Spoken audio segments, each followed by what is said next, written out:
Madame Obono. Oui, merci Madame la Présidente.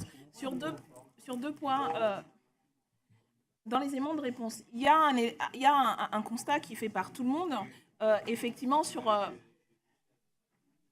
S'il vous plaît. Madame un Obono. constat qui est fait par tout le monde sur le problème de la prise en charge, effectivement, dans l'attente et le fait qu'il est indigne que des personnes puissent attendre, y compris l'instruction de leur dossier, le fait d'être inscrit, etc., dans des conditions problématiques. Mais la question, on va y venir, c'est sur le premier accueil immédiat et dans quelles conditions les personnes font leur démarche et attendent la réception. Donc, ce n'est pas le problème du traitement, d'une part. Dans un deuxième temps, effectivement, nous aussi, nous avons rencontré des associations et j'appuie la demande de précision parce que je pense que tous les collègues qui étaient présents aux auditions dans les associations ont certainement aussi entendu la critique des associations. Elle s'est exprimée, y compris par voie de presse, sur précisément ces articles et ce que met en place le projet de loi, parce que non, la procédure accélérée et même de l'avis des agents de l'OFPRA, des agents de la CNDA, etc., ne facilite pas leur travail, ne permet pas un travail de qualité. Donc, effectivement, si on doit s'appuyer aussi, le projet de loi s'appuie sur des demandes précises ou des validations des associations, ce serait bien pour la clarté des débats qu'on sache quelles sont-elles, parce que nous, en tout cas, on a eu des expressions radicalement opposées. Excusez-moi, toutes les associations aujourd'hui critiquent précisément cet article parce que les procédures sont faites dans des conditions à la fois pour les demandeurs, demandeuses d'asile, mais aussi pour les agents qui les traitent, qui sont inacceptables. Donc, à un moment donné, il faut savoir de quoi on parle. Là, il y a de toute évidence ou un dialogue de sourds, ou on a tous écouté, reçu des associations qui disaient l'exact contraire de ce que vient d'affirmer Madame la rapporteure. Donc, cet amendement vise à la suppression de la procédure dite accélérée qui permet le traitement des demandes d'asile selon une procédure simplifiée lorsque le pays tiers vers lequel l'étranger doit être envoyé est considéré comme étant un pays d'origine sûr. Outre les insuffisances de la procédure prioritaire régulièrement dénoncée et la violation constatée du droit au recours effectif qu'elle constitue, cet amendement conduit en fait à rendre caduque la notion de pays d'origine sûr qui introduit, de notre point de vue, une discrimination entre les réfugiés, parce que la dite liste des pays sûrs est problématique politiquement et au terme diplomatique. Preuve en est les débats houleux qui ont été conduits au sein du Conseil de l'Europe depuis le Conseil de 99 de Tampere, où la notion est apparue pour la première fois. On l'a vu dans des exemples précédents, y compris des pays qui peuvent être considérés sûrs au motif, par exemple, de la stabilité du régime et de l'exercice de droits démocratiques, ne va pas l'être pour un certain nombre de publics, comme les publics LGBT, au regard d'aspects de la législation qui vont rendre vulnérables ces personnes. Aucun pays, même le plus démocratique, ne peut assurer l'entièreté de la sûreté de ses citoyens, surtout ceux qui vont être ciblés par des discriminations. Et surtout, de notre point de vue, ça a été dit dans les échanges précédents, cette procédure repose sur un objectif de gestion des flux pour gagner du temps, ce qui nous semble problématique. C'est d'ailleurs le sens que le Haut Commissariat des Nations Unies, qui a été cité au tout début du débat, a exprimé justement en reprenant la crainte de voir les demandes d'asile des pays jugés d'origine sûre automatiquement rejetées sans avoir la possibilité de se défendre. Oui, merci Madame la Présidente.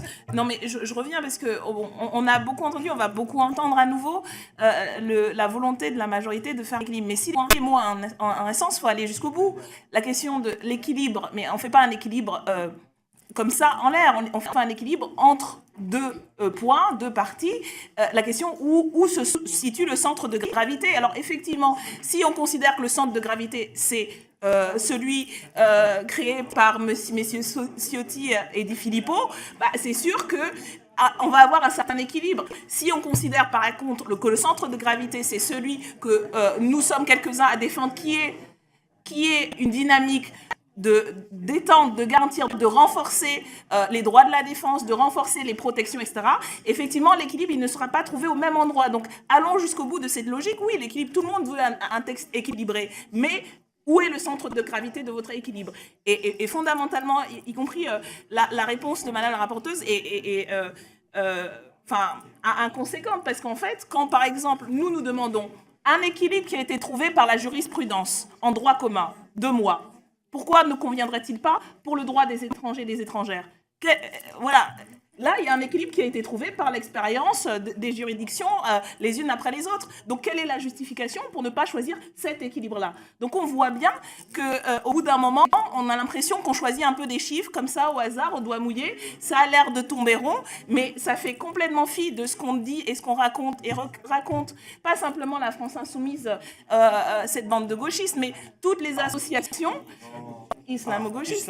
Toutes les associations, non mais plus sérieusement, et nos collègues l'ont dit, et vous les avez entendus quand même aussi, toutes ces associations, les avocats de la défense, les collectifs de citoyens, ça ne marche pas.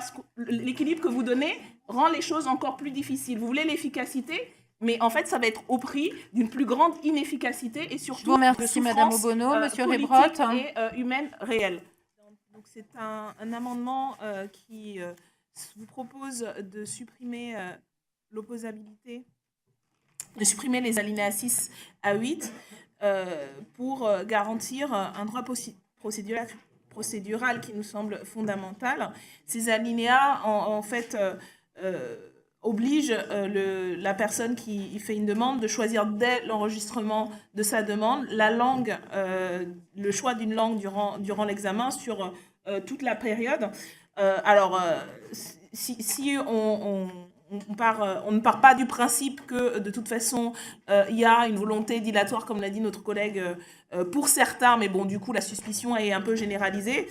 La réalité que nous ont rappelé à nouveau des associations, des avocats et l'ensemble des acteurs et actrices qui interviennent auprès des demandeurs et des demandeuses d'asile, c'est que le choix de la langue et y compris une matière délicate du point de vue du récit des personnes victimes de persécution, parce que la transcription de ce récit va se faire peut-être dans un dialecte avec lequel on est plus familier, qui permettra de traduire de manière plus précise ce que la personne a subi, tandis qu'un certain nombre d'autres procédures qui vont être aussi faites dans une langue administrative qui n'est pas celle du dialecte, vont l'être au départ et ne seront pas appréhendées de la même manière pour la personne qui fait la demande. Donc on voit qu'il y a là une matière sensible, y compris parce que la question du témoignage, la question de l'expression par le demandeur et la demandeuse d'asile de sa trajectoire participe de l'appréciation qualitative et du rendu de la justice. Et donc imposer une langue dès le départ et qui serait sur l'ensemble de la procédure, c'est nier cette réalité-là, c'est nier y compris la subtilité de cette expérience-là. Et pour finir, ça nous semble contradictoire, y compris avec la volonté affichée par la majorité, lors par exemple du débat sur l'État au service d'une société de confiance, où il était question du droit à l'erreur et où on reconnaissait la possibilité à un ou une administrée de pouvoir faire part du droit de demander de changer ou d'une erreur, et que c'est l'administration qui devait faire la preuve. Madame la rapporteure, de sa bonne foi. Madame Obono, donc, je vous remercie, 2 minutes 40. Oui, à ce titre, nous demandons donc la suppression de ces alinéas. Merci. Merci, Madame la Présidente. Je crois que ça nécessite, ce sujet, un petit peu de temps pour rappeler comment ça se passe aujourd'hui pour déclarer la langue. Lorsque le demandeur d'asile arrive en préfecture, il y a d'abord un premier choix de langue, mais qui n'est pas qualitatif, puisque c'est vrai qu'aujourd'hui, les agents de préfecture n'ont pas la connaissance suffisamment fine pour permettre au demandeur d'asile d'exprimer à ce moment-là correctement la langue précise dans laquelle il veut être entendu. Donc il y a un premier choix de langue, mais en fait, c'est au moment de la préparation du dossier.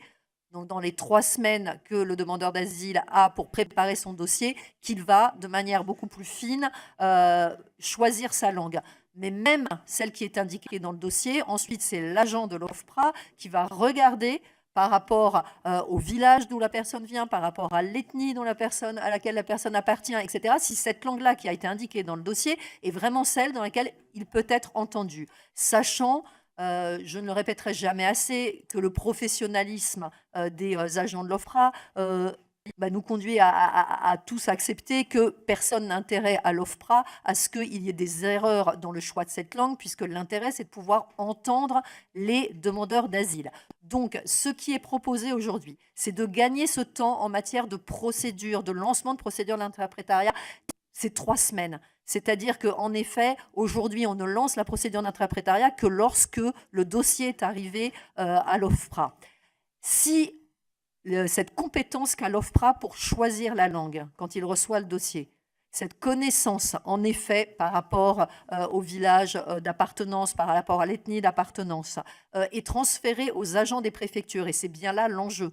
C'est-à-dire que les préfectures aient maintenant un accueil qui soit bien plus qualitatif en termes d'appréciation de la langue. Et c'est pour ça que le directeur général de l'OFPRA parle de formation et de transfert de compétences des agents de l'OFPRA auprès des agents de préfecture. Donc des formations sont prévues par le ministère de l'Intérieur pour être faites auprès de toutes les préfectures. C'est-à-dire que maintenant, ce choix absolument fin de la langue pourra être fait auprès des agents de préfecture, et on gagnera en effet 3 semaines dans le lancement de la procédure d'interprétariat. En tout état de cause, à tout moment, et ça arrive aujourd'hui, si l'agent de protection ne peut pas entendre le demandeur d'asile, il reconvoquera. Et en effet, ni les agents de l'OFPRA, ni l'État, puisque l'intérêt est de gagner du temps, ne peuvent se satisfaire d'une situation où on risque d'avoir des erreurs permanentes et donc reconvoquer. Donc oui, ces formations auprès des agents de la préfecture vont avoir lieu pour que le choix absolument fin et juste et qualitatif puisse se faire dès le début de la procédure, dès l'enregistrement en guichet unique. Donc j'émets un avis défavorable sur votre amendement. Je vous remercie. Je mets donc l'amendement aux voix. Madame Obono, brièvement, s'il vous plaît. Oui, excusez-moi, parce qu'on n'a pas déposé tant d'amendements que ça, et donc j'aimerais pouvoir Ça les n'a exposer. rien à voir avec le nombre d'amendements déposés. Et vous avez largement dépassé votre temps de parole tout à l'heure. Donc ça a tout à voir. Donc je vais terminer et répondre. D'accord. Donc, On fait les comptes. donc par rapport à la réponse qui a été faite, la connaissance de la procédure, je pense que ce sont les agents, y compris de l'OFPRA, qui la connaissent très bien, les associatifs. Donc, il n'y a pas une... Enfin, j'imagine que vous avez écouté attentivement les auditions et que les mêmes personnes qui vous ont fait part de leur expérience nous l'ont fait à nous également.